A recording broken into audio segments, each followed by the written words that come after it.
बिस्मिल्लाहिर्रहमानिर्रहीम। अस्सलामुअलैकुम दोस्तों, आप देख रहे हैं ऑडियो कुतुब खाना। जिन दोस्तों ने अभी तक इस चैनल को सब्सक्राइब नहीं किया वो जल्दी से सब्सक्राइब करें और बेल आइकन दबा दें ताकि आने वाली अच्छी अच्छी किताबों की ऑडियो आप तक पहुंचती रहे। शुक्रिया। चलिए शुरू करते हैं। एम ए राहत का उर्दू नावल आसेब। खाला रुकैया फटी फटी आंखों से हमारे इस खूबसूरत मकान को देख रही थीं। इन्होंने कहा, ये तुम्हारा घर है? हमारा नहीं, अब ये आपका घर है। खाला रुकैया एक एक चीज को गौर से देख रही थी। अच्छा खासा सामान खरीद लिया था हमने और पूरा घर डेकोरेट कर लिया था। इस वक्त इसे एक उम्दा मकान की हैसियत दी जा सकती थी। खाला रुकैया को इनका कमरा दिखाया गया। हमने इनका सामान वहां पर खोल दिया तो वो हंस कर बोली, कैसी शर्म आ रही है मुझे ये अपने मैले कुचेले कपड़े देखकर। बेटा मैं यहाँ कैसे रह सकूंगी?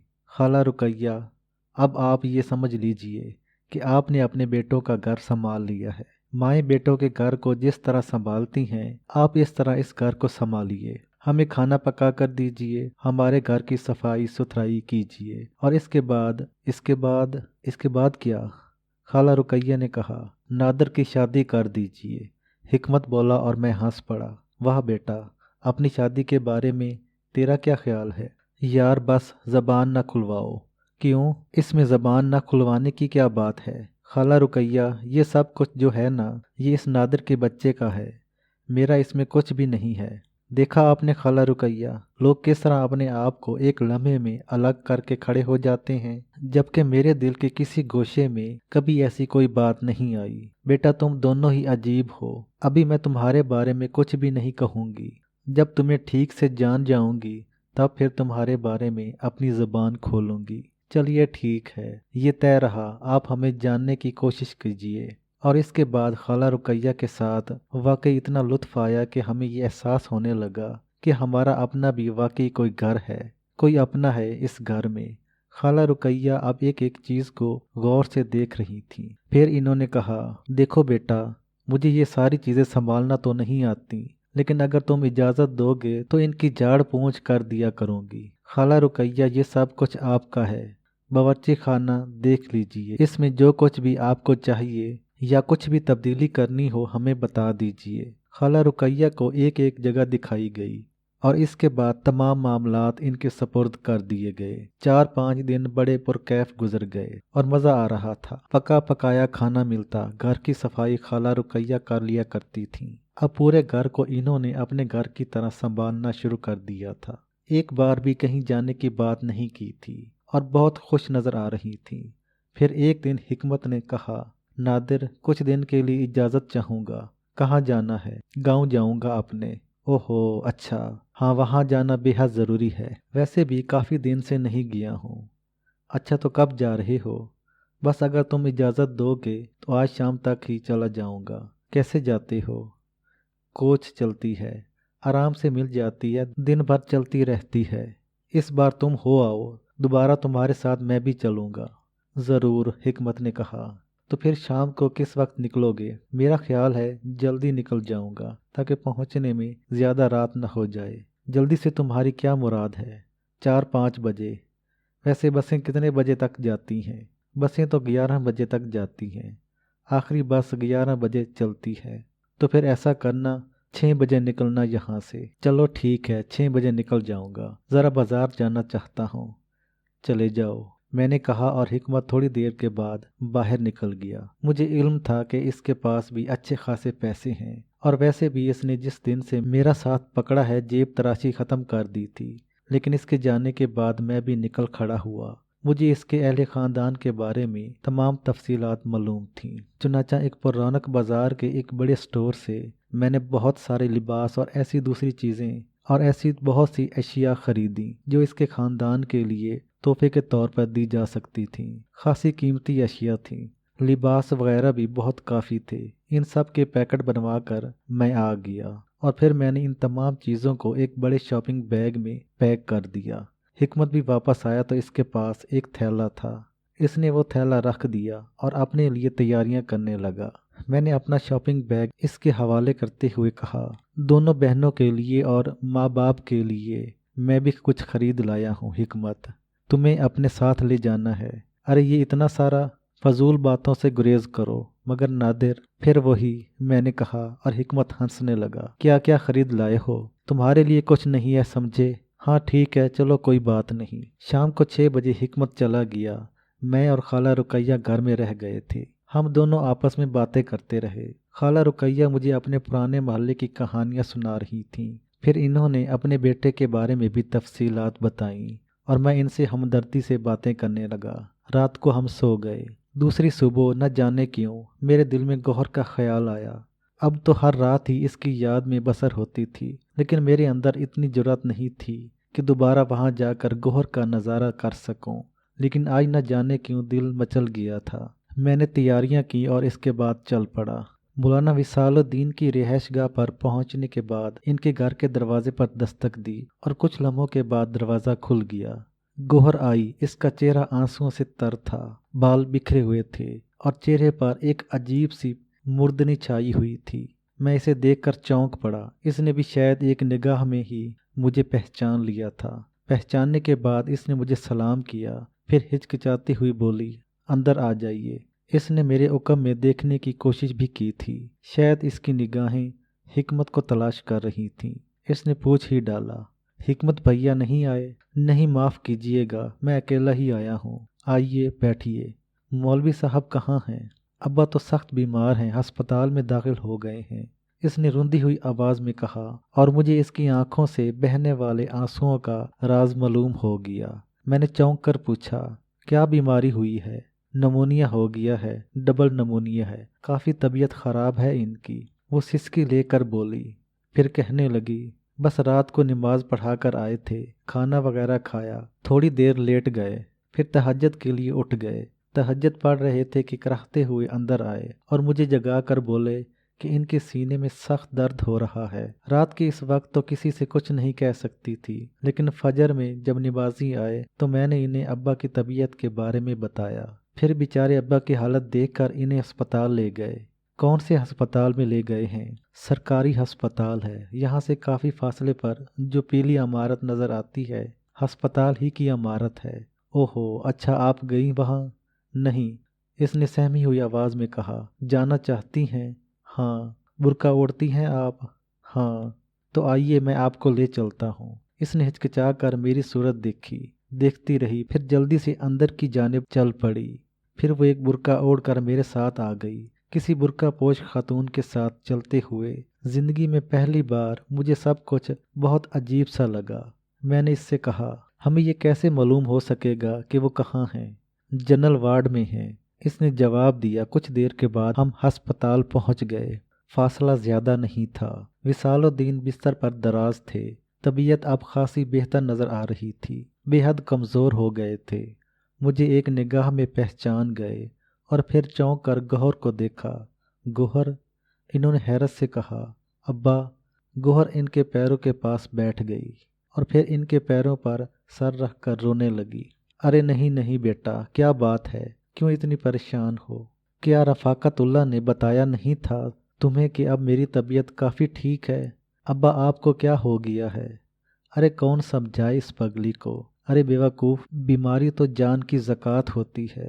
ज़कात निकल गई और कुछ नहीं हुआ है। अब्बा आपकी तबीयत कैसी है अब? वो बोली। तू देख ले बेटा, बिल्कुल ठीक हूँ। इतनी परेशान हो गई, क्यों आ गई यहाँ? बेटा तुझे नहीं आना चाहिए था, मैंने तो मना कर दिया था। खैर माफ़ करना मियाँ, नादर है ना तुम्हारा नाम? जी मौलवी साहब। माफ़ करना, घर गए थे तुम मेरे? जी हाँ। वो कहाँ है? हिकमत? हाँ, अपने गांव गया है। अच्छा अच्छा, वैसे भी इस बेचारे को क्या मालूम कि मेरी तबीयत इतनी ख़राब है। मगर मियाँ तुम कैसे निकल आए? बस आपने हुक्म दिया था, हाजिरी देने के लिए हाजिर हो गया था। वहाँ गौहर साहबा को रोते हुए पाया। इन्होंने मुझे आपकी कैफियत के बारे में बताया। हाँ, बस अचानक ही हमला हो गया था। सर्दी लग गई थी शायद, लेकिन अब अल्लाह का फजल है, ठीक हूँ। अलबत्ता यहाँ कुछ मसाइल दरपेश हैं। क्या? भाई सरकारी अस्पताल है, डॉक्टर साहिबान की यही क्या कम मेहरबानी है कि ज़िंदगी बचाने के लिए जो कुछ भी कर सकते हैं करते हैं, लेकिन ज़रा दवाएं वगैरह वक्त से मिलती हैं। सरकारी अस्पतालों में दवाएं होती नहीं हैं, पर्चा लिख कर दे देते हैं कि बाहर से मंगवाओ। अब 2-4 दफ़ा तो वार्ड बॉय वगैरह दवाएं ले आए, लेकिन इनकी आदत शायद तुम्हें मालूम हो। कैसी आदत? 100 रुपए का नोट दीजिए, अगर 80 रुपए की दवाएं आती हैं तो 20 रुपए वापस करना कसरे शान समझते हैं, और अगर ना दो तो फिर कहते हैं कि जी हम आपके नौकर तो नहीं, दवाएं वगैरह लाने के लिए आप किसी और को अपने साथ रखिए। ओहो, वाकई इसके लिए तो आपको बड़ी परेशानी होती होगी। नहीं नहीं, अल्लाह गुजारा कर रहा है, देख लो ठीक कर दिया। इसी महबूद करीम ने। कब तक यहाँ कयाम करेंगे? यही तो मुश्किल है। डॉक्टर कहते हैं अभी यहाँ रहना होगा, तो अगर गौहर साहिबा यहाँ रहें तो क्या हर्ज है? हर्ज तो कोई नहीं है, मरीजों के साथ लोग रहते हैं, लेकिन ज़रा अच्छा नहीं लगता। अगर आप इजाज़त दें तो मैं आपके साथ रह सकता हूँ। तुम? हाँ। नहीं बेटे, कहाँ तकलीफ़ करोगे मेरे लिए। बहुत बहुत शुक्रिया तुम्हारा, कम अज़ कम हमदर्दी के लिए ये अल्फाज कह दिए। जी नहीं, मैंने हमदर्दी के लिए ये अल्फाज नहीं कहे, बल्कि मैं आपके साथ रहना चाहता हूँ। वैसे भी गोहर साहबा वहाँ, मेरा मतलब है मस्जिद के हुजरे में अकेली हैं। आप चाहें तो मैं इनके लिए भी कोई बंदोबस्त कर सकता हूँ। क्या बंदोबस्त? कुछ ना कुछ हो जाएगा। नहीं बेटे, ये मुनासिब नहीं होगा। नहीं, मैं कुछ इंतज़ाम कर दूंगा, आप बिल्कुल बेफिक्र रहें। वैसे आपको कितने दिन रहना होगा? डॉक्टरों ही से पता चल सकेगा, मैं मालूम करता हूँ, मैंने कहा और वहाँ से उठकर चला गया। फिर मैंने काफ़ी फल फ्रूट खरीदे। डॉक्टरों से मालूमात की तो डॉक्टर ने कहा कि कम अज़ कम 1 से 1.5 हफ्ते तक यहाँ क़याम करना होगा, क्योंकि दोबारा भी अटैक हो सकता है। अब भी तबीयत दुरुस्त नहीं है, दवाएं दी जा रही हैं। मैंने कहा डॉक्टर साहब, दवाओं का नया पर्चा आप मुझे दे दीजिए। यूँ लगता है कि मरीज़ इंजेक्शन वगैरह मंगवा नहीं सकता। अब देखो ना, अस्पताल में जो दवाएं होती हैं वो तो हम इस्तेमाल कर लेते हैं, लेकिन बहुत सी दवाएं अस्पताल में दस्तयाब नहीं होती, इन्हें तो बाहर से मंगवाना पड़ता है। ये साहब कहते हैं कि इनके पास पैसे नहीं हैं। नहीं डॉक्टर साहब, आप इसकी बिल्कुल फ़िक्र मत करें, मुझे पर्चा दे दें।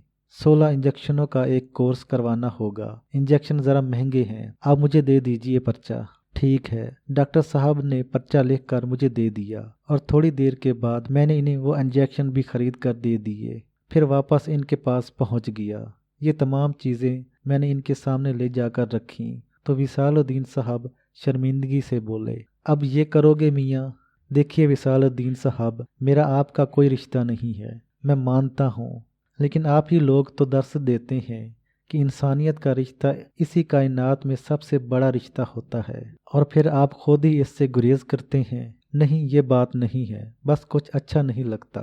जिन बातों की हिदायत अल्लाह ताला की तरफ से की गई है, इनके बारे में ये कहकर अच्छा नहीं लगता। मैं समझता हूँ विसालुद्दीन साहब, कम अज़ कम आपकी शख्सियत के मुताबिक नहीं है। पहले आदमी हो जिसने मेरी ज़बान बंद कर दी है। अच्छा देखिए विसालुद्दीन साहब, इलाज क्यों कर आपका यहाँ हो रहा है, चुनाचा बहुत है, यही होता रहे, क्योंकि आपको इससे फ़ायदा है। डॉक्टरों को इंजेक्शन दवाएं वगैरह खरीद कर मैंने दे दी हैं, इनका भी अब कोई मसला नहीं है। जहाँ तक रहा गौर साहिबा का मामला, तो मैं इन्हें अपने साथ भी ले जाने की दरख्वास्त कर सकता था, लेकिन जाहिर है आप इसकी इजाज़त न देते, और ये अच्छा भी न लगता। मेरी एक खाला हैं, खाला रुकैया है इनका नाम, मैं इन्हें गौर साहिबा के पास ले आता हूँ। खुदा के लिए आप ये ना सोचिएगा कि मैं इतनी ज़्यादा तकद्दो क्यों कर रहा हूँ।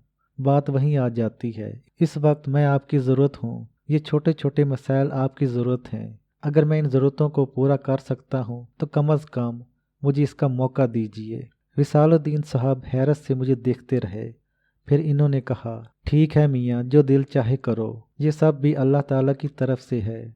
इसका हुक्म है तो भला मैं इस हुक्म से गर्दन कैसे उठा सकता हूँ। आप यहीं रहेंगी गौहर साहिबा, जैसा अब्बा कहें। इसने जवाब दिया, नहीं बेटा, तुम चली जाओ, घर में रहो। वैसे अल्लाह ताला का फजल है, नमाजी वगैरह आते रहते हैं, रौनक की जगह है, कोई ऐसी वैसी बात नहीं है। और बेटे, अगर तुम अपनी खाला को वाकई कुछ दिन के लिए यहाँ भेज दो तो तुम्हारी बड़ी मेहरबानी होगी। अब जो कुछ तुम मेरे लिए कर रहे हो, मैं इससे इनकार नहीं कर सकता, क्योंकि खुद माजूर हो गया हूँ, आर्जी तौर पर ही सही। जब इंसान बेबसी का शिकार हो जाता है तो फिर वो हर सहारा तलाश करता है।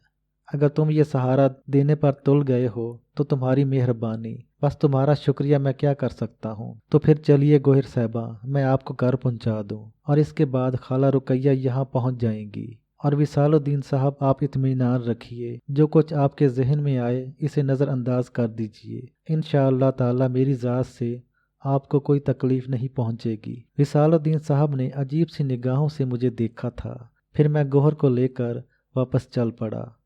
یہ فاصلہ طے کیا، میرا گوہر مقصود وہی تھا، لیکن جن حالات میں اس وقت تھی اس میں اسے جی بھر کر دیکھ بھی نہیں سکتا تھا۔ اسے اس کے گھر میں پہنچانے کے بعد میں نے تسلیاں دیں اور پھر وہاں سے واپس چل پڑا۔ ایک ٹیکسی لی اور گھر پہنچ گیا۔ خالہ رقیہ کو ساری صورتحال بتائی اور ان سے درخواست کی کہ اگر وہ کچھ دن کے لیے وہاں رہ سکیں تو اچھا ہوگا۔ بہت اچھی بات ہے بیٹے، کسی کے کام آنا تو انسانیت کا فرض ہے، میں چلتی ہوں۔ انہوں نے اپنے چند جوڑے کپڑے لیے اور پھر کہنے لگیں، مگر گھر کی دیکھ بھال کون کرے گا؟ تالا لگا دیں گے خالہ رقیہ، اور پھر میں تو ہوں گا، گھوم پھر کر یہیں واپس آؤں گا۔ جس طرح آپ کے آنے سے پہلے گزارا کرتا رہا تھا، چند روز کے لیے گزارا کر لوں گا، پھر تو آپ واپس آ ہی جائیں گی۔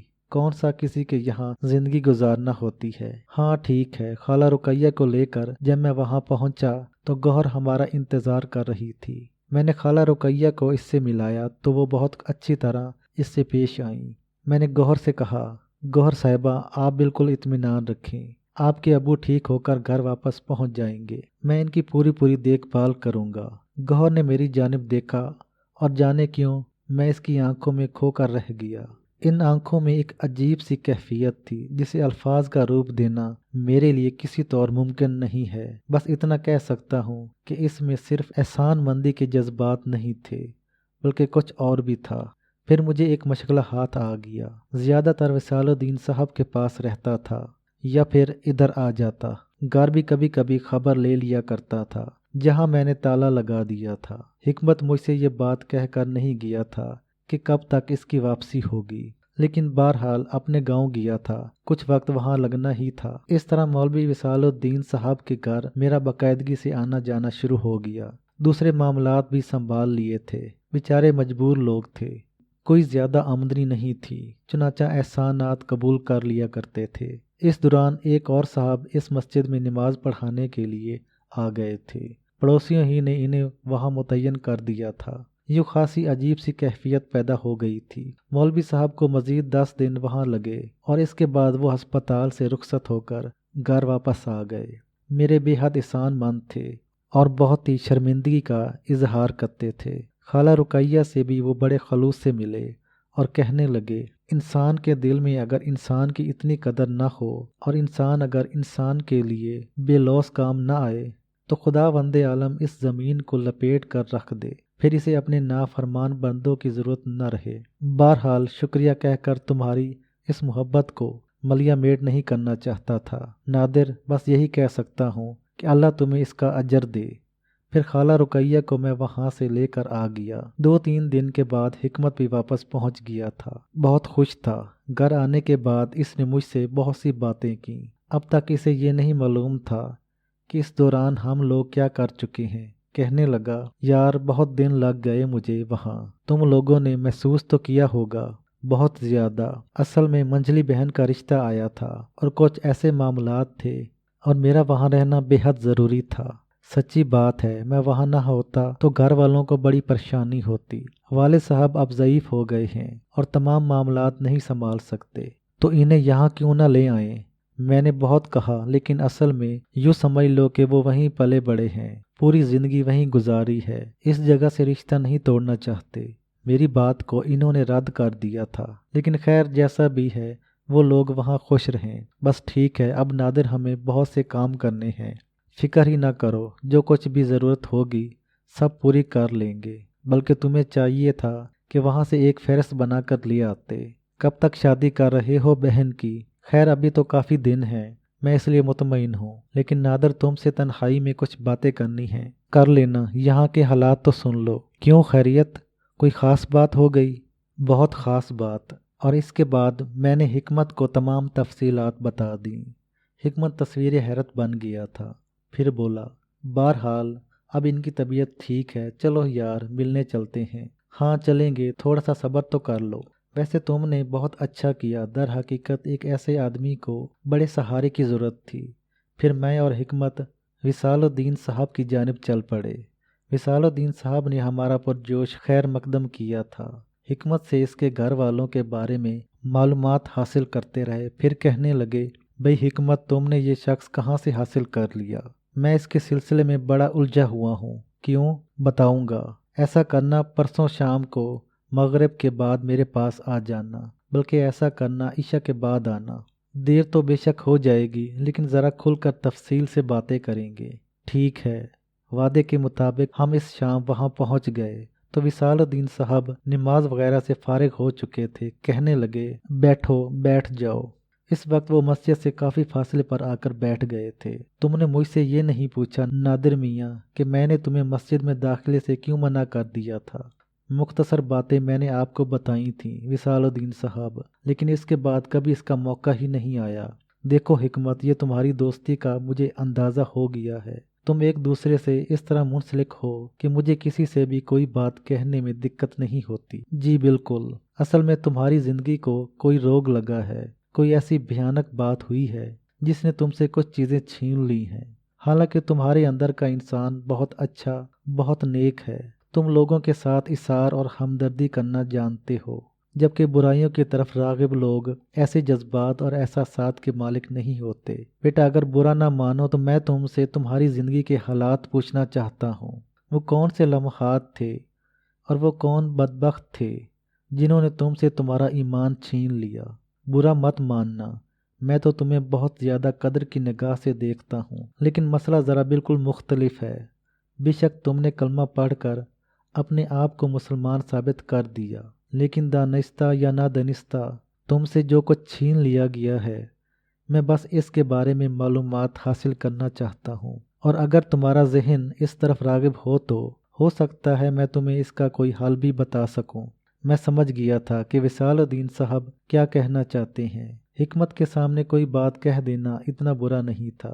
اگر میں وصال الدین صاحب کو اپنے ماضی کے بارے میں بتانے پر تیار ہو سکتا تھا تو پھر حکمت تو میرا نہایت ہی قابل اعتماد دوست تھا، اس سے کچھ چھپانا کیا معنی رکھتا ہے۔ لیکن وصال الدین صاحب کو بھی تمام تفصیلات بتانا ضروری نہیں تھا۔ میں جانتا تھا کہ وہ کیا پوچھنا چاہتے ہیں، اور انہیں بس اتنا ہی بتا دینا کافی تھا۔ میں کچھ لمحے خاموش رہا، پھر میں نے کہا، وصال الدین صاحب، بات اصل میں یہ ہے کہ میں بچپن ہی سے بے آسرا رہا ہوں۔ بہت چھوٹی سی عمر میں میرے والد صاحب کا انتقال ہو گیا تھا۔ ماں نے دوسری شادی کر لی۔ جس سے اس نے شادی کی وہ ایک ظالم اور سنگدل انسان تھا۔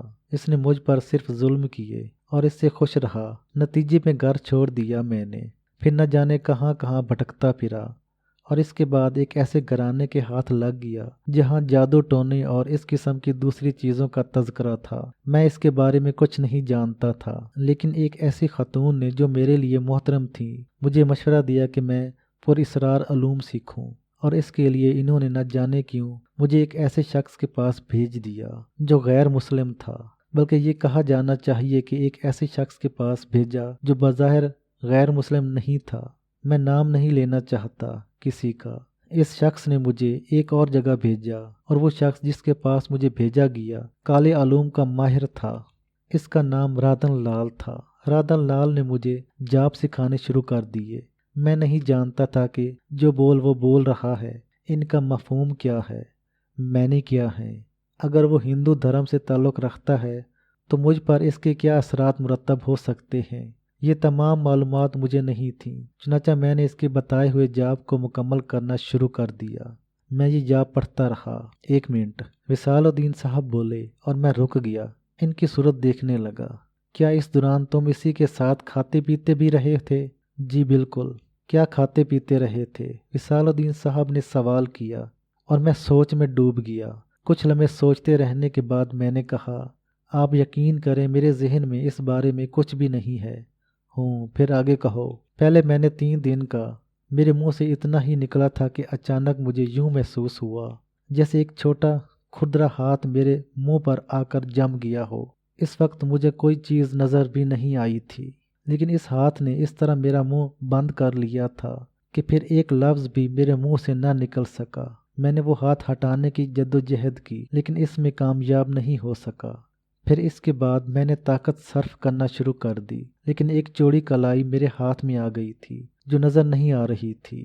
میں شدید جدوجہد کرنے لگا اور اس جدوجہد سے گھبرا کر حکمت جلدی سے کھڑا ہو گیا۔ وصال الدین صاحب بھی پیچھے ہٹ گئے۔ وہ گہری نگاہوں سے میرا جائزہ لے رہے تھے۔ میرا چہرہ سرخ ہو رہا تھا اور میں بدن کی پوری قوت صرف کر کے اس ہاتھ کو اپنے منہ سے ہٹانے کی کوشش کر رہا تھا، لیکن پھر نہ جانے کیا ہوا، کسی نے مجھے کمر سے پکڑ کر اٹھایا اور پوری قوت سے زمین پر دے مارا۔ حکمت دہشت سے چیخ پڑا تھا اور وصال الدین صاحب مزید کئی قدم پیچھے ہٹ گئے۔ پھر انہوں نے جلدی سے آواز لگائی،